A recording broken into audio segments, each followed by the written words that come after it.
Salam saudara-saudara yang terkasih, selamat datang di Kantus Channel dalam Renungan Harian, Rabu 10 Juni 2020. Bacaan Injil pada hari ini diambil dari Injil Matius bab 5 ayat 17 sampai 19. Mari kita awali dengan tanda salib dalam nama Bapa dan Putra dan Roh Kudus. Amin. Janganlah kamu menyangka bahwa aku datang untuk meniadakan hukum Taurat atau kitab para nabi. Aku datang bukan untuk meniadakannya, melainkan untuk menggenapinya.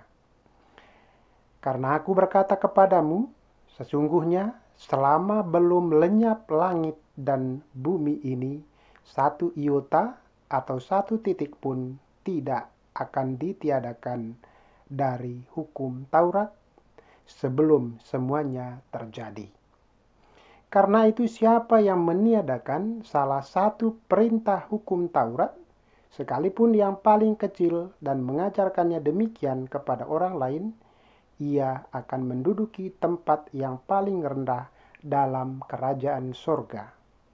Tetapi siapa yang melakukan dan mengajarkan segala perintah-perintah hukum Taurat, ia akan menduduki tempat yang tinggi di dalam kerajaan surga. Demikianlah Injil Tuhan. Syukur kepada Allah. Saudara-saudara yang terkasih, ini adalah satu pengajaran yang sangat panjang dari Yesus yang ditulis oleh Matius dengan sangat detail.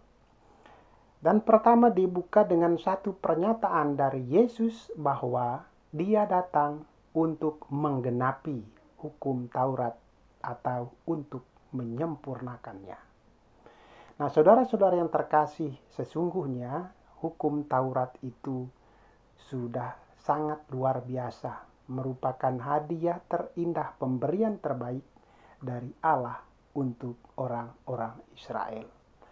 Namun sayangnya orang-orang Israel tidak dapat menghayati hukum Taurat ini seperti yang diharapkan oleh Allah ketika hukum Taurat itu diberikan.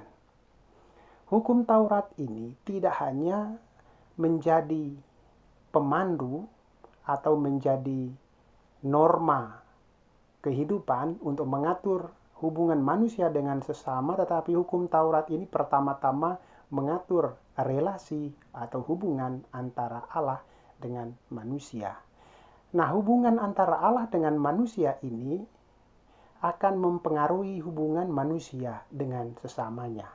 Dan inilah yang ditampilkan oleh Yesus. Yesus sendiri menghayati hukum Taurat dengan cara yang baru.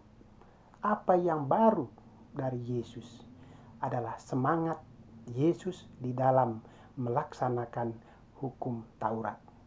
Pertama-tama kita melihat misalnya dalam hal berpuasa. Kalau orang-orang Israel mereka berpuasa itu kelihatan bahwa mereka tidak makan dan tidak minum dengan muka yang muram, tidak memiliki kegembiraan atau sukacita. Sebaliknya kita bisa melihat bahwa Yesus di awal karyanya ketika dia berpuasa, dia justru pergi ke tempat yang sunyi, yaitu di padang gurun. Di padang gurun itulah Yesus berpuasa selama 40 hari.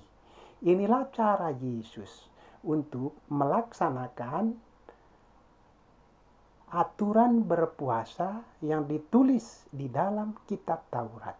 Nah, orang-orang Israel ketika mereka berpuasa, mereka menunjukkan bahwa mereka berpuasa.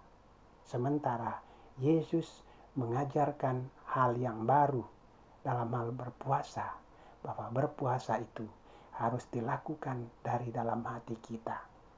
Dengan demikian, saudara-saudari yang terkasih, Yesus menyempurnakan apa yang tertulis di dalam kitab Taurat. Jadi Yesus itu ibarat sebuah puzzle. Kalau Yesus tidak hadir, Yesus tidak ada, maka puzzle itu tidak menjadi sempurna. Dan dengan kehadiran Yesus, hukum Taurat itu menjadi sempurna. Karena itu saudara-saudara yang terkasih, sebagai orang Katolik, sebagai pengikut Yesus, kita harus melihat hukum Taurat ini dengan semangat baru, semangat roh. Ketika kita berpuasa, maka kita melakukannya karena kita mencintai Tuhan.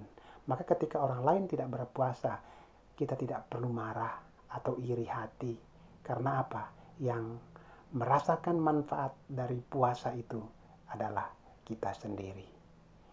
Terima kasih, Tuhan memberkati.